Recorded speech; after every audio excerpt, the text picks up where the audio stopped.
nisam ja za ovo vreme. A ni ovo vreme nije za mene. Tražim ponovo da se rodim, kao seme suncokreta, divlji orao, beli bagrem ili plavi cvet što u maju cveta u 18. veku nekog gospodnjega dana. Svete, više ljubavi molim. Ovo nije vreme za sanjare, odavno se odavde ne mogu uhvatiti zvezde. Ovo nije vreme istine, lepote i ljubavi. Ovo nije za hrabre, za borce, nemirne duhove, za pesnike, za kičmenjake, nije za jake, dobre i krotke, verne i poštene. Ovde serator postane senator. Virtuelnost ubija realnost. Niko se ne raduje tuđoj sreći. Ovde se ni nada, ni deca više ne rađaju. Nema više čarolije. Čuda se ovde odavno ne događaju. Ovde mirno prihvatamo predaju.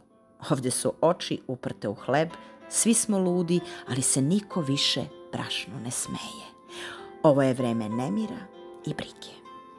Ovo nije vreme bajki Šeherezade.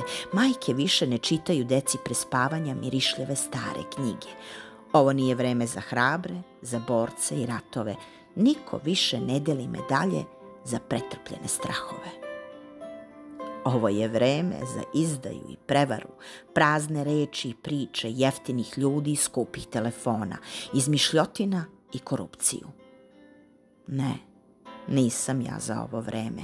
Nije ovo vreme za velike šeme i šta mi vredi što znam, ružičasti svet sagraditi dok daltonisti mi po njemu haraju. Svete, više ljubavi molim.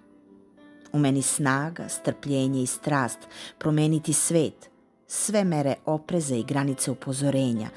Kad ne prihvatam predaju, ja šapćem jaukom i cvilim nemo ko jutarnja rosa.